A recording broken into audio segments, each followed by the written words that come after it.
అందరికీ నమస్కారం. నేను శ్రీకాంత్ శర్మ. హిందూ ధర్మచక్రం ఛానల్‌కి స్వాగతం. ఇటీవల భగవద్గీత పైన బిఆర్ నాయుడు గారు మాట్లాడినటువంటి ఒక వీడియో బాగా వైరల్ అయ్యి, భగవద్గీతను బిఆర్ నాయుడు గారు చాలా ఘోరంగా భగవద్గీత గురించి మాట్లాడాడు అని చాలామంది ప్రచారం చేశారు. బిఆర్ నాయుడు గారు ఎవరు? ఇప్పుడు ప్రస్తుతం ఉన్నటువంటి టీటీడీ చైర్మన్. అసలు ఆయన ఏం మాట్లాడారు? ఒకసారి ఆ వీడియో చూద్దాం. మన వాళ్ళు కొంతమంది రిపోర్ట్లు వస్తే చూపించినాం. పుస్తకాలు ప్రింట్ చేశారు 5 లాంగ్వేజ్ల్లో భగవద్గీత అని. 50 కోట్లు ఖర్చు పెట్టారు దానికి. 50 లక్షల్లో 32 లక్షల పుస్తకాలు ఇంకా గోడౌన్లో పడి ఉన్నాయి. అదొకటి అడ్డం మనకు. ఆ భగవద్గీతలో చూస్తే ఎవడు మొహాన్ని వస్తారు, అందులో ఏమీ లేదు. ఇది ఆయన మాట్లాడింది. ఆ భగవద్గీత చూస్తే మొహాన్ని ఉంచుతారు, అందులో ఏమీ లేదు. ఈ రెండు వాక్యాలు చాలా దుమారం రేగాయి.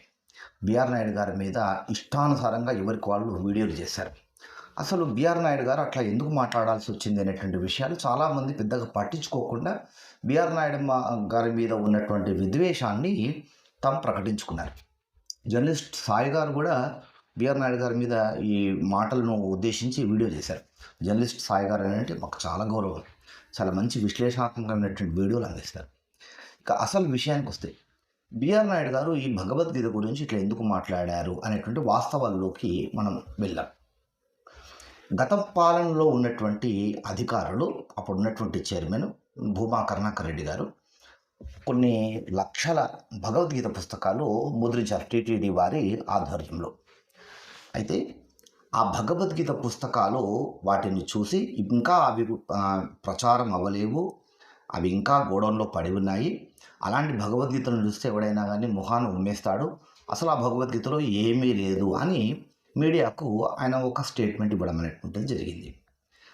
ఆ భగవద్గీత అంటే గత పాలనలో ఉన్నటువంటి వాళ్ళు రాసినటువంటి తయారు చేసినటువంటి భగవద్గీత, వాళ్ళు ముద్రించినటువంటి భగవద్గీత అసలు ఎంతవరకు ప్రామాణికమైనటువంటి విషయాలు చాలామందికి తెలియదు.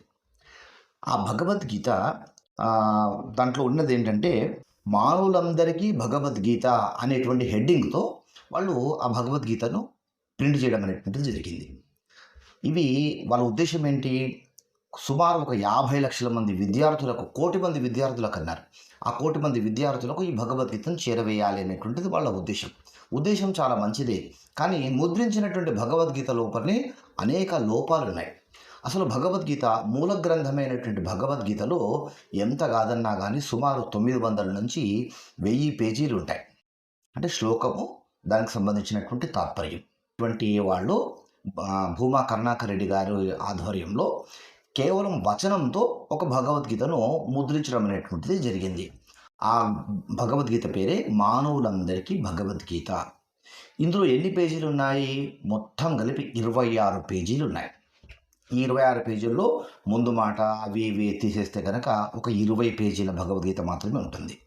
ఈ 20 పేజీలో ఎక్కడ కూడా శ్లోకాలు అనేటువంటివి ఎక్కడా ఉండవు.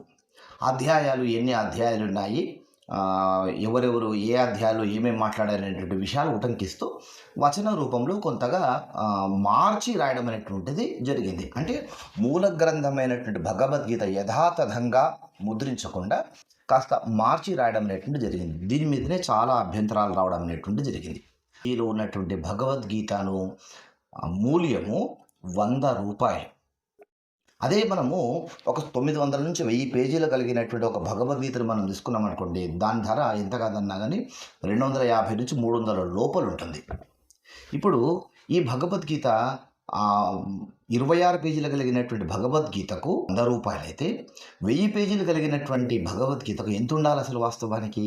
కానీ అసలు ధర 250 నుంచి 300 వరకు మాత్రమే ఉంటుంది. గీతా ప్రెస్ వారి గోరఖ్పూర్ సంబంధించినటువంటి భగవద్గీత అయితే యథాతథంగా వాళ్ళు చక్కగా శ్లోకము, దాని పక్కనే వచనము ఇస్తారు. చాలా తక్కువ రేట్లో వాళ్ళు మనకు అందించడం జరుగుతుంది. అయితే మీరు అమెజాన్లోకి వెళ్ళండి, ఇంకేదైనా ఫ్లిప్కార్ట్లో కానీ చూడండి, ఇంకెక్కడైనా చూడండి, ఇతర భగవద్గీతలు ఏవైనా కానీ ఈ ఇస్కాన్ వారి దగ్గర నుంచి ఇంకేవైనా భగవద్గీతలు చూసుకున్నా కానీ ఒక 1000 పేజీల భగవద్గీతలు 250 నుంచి 300 రూపాయలే ఉంటాయి. ఒక 1000 పేజీలు కలిగినటువంటి భగవద్గీత 250 నుంచి 300 రూపాయలు అంటే ఒక పేజీకి ఎంత పడుతుంది? ఎంత కాదన్నా కానీ ఒక 25 పైసలు పడుతుంది ఒక పేజీకి. ఇదే 26 పేజీలు కలిగినటువంటి భగవద్గీత ఒక పేజీకి ఎంత పడింది? 100 రూపాయలకు ఒక పుస్తకం అంటే 4 రూపాయలు పడింది. అంత ఖరీదైనటువంటి భగవద్గీత 26 పేజీల భగవద్గీతలో మరి ఉన్న విషయం ఏంటి అని అంటే విషయం అంతా కూడా డొల్లా, ఏమీ లేదు. వచనం రూపంలో అక్కడ ఇక్కడ ఉన్నటువంటి విషయాలు కాస్త ప్రస్తావించి మూల గ్రంథానికి ఏమాత్రం కూడా సరిపోయేటువంటి విధంగా శాతం సరిపోయేటువంటి విధంగా లేకుండా ఈ భగవద్గీతను ముద్రించడం అనేటువంటి జరిగింది. ఇందులో ఎక్కువగా ప్రక్షిప్తాలు అనేటువంటివి చోటు చేసుకోవడం కారణంగా బిఆర్ నాయుడు గారు ఈ భగవద్గీతలో ఏముంది, ఇలాంటివి భగవద్గీతలు చూస్తే ఎవరైనా కానీ ఇది భగవద్గీతనా అని ముక్కున వేసుకుంటారు, ఎవరైనా ముఖాన ఉమ్మేస్తారు. ఇందులో ఏముంది ఈ భగవద్గీతలో ఏమీ లేదనేటువంటి వాక్యం ఆయన మాట్లాడడం జరిగింది. దీని వెనకాల ఇంత పెద్ద కథ ఉంది. ఇది ఎవరు కూడా పెద్దగా ఆలోచించకుండా ఇష్టానుసారంగా వీడియోలు చేయడం అనేది జరిగింది. బిఆర్ నాయుడు గారు ఆ వ్యాఖ్య చేసిన తర్వాత ఆయన పైన కొన్ని ఏఐ వీడియోలు చేసి ఆయన పైన దుష్ప్రచారం కూడా చేయడం జరిగింది. ఆయన పరువుకు ప్రతిష్టకు భంగం కలిగించే విధంగా చేయడం జరిగింది. అయితే మానవులందరికీ భగవద్గీత అనేటువంటి ఈ గ్రంథము ముద్రించడంలో చాలా వరకు కొంతవరకు లోపాలు ఉండడం మాత్రమే కాదు, పెద్ద స్కామ్ కూడా జరిగినట్టుగా వార్తలు వినిపిస్తున్నాయి. అసలు రహస్యం అంటే ఇదండి. దీని మీద మీ అభిప్రాయం ఏంటి కామెంట్ రూపంలో తెలియజేయండి. దేశాన్ని కాపాడుకుందాం, ధర్మాన్ని కాపాడుకుందాం. ఎందుకంటే ఈ దేశం మనది, ఈ ధర్మం మనది. జై హింద్, జై భారత్, వందే మాతరం. నమస్తే.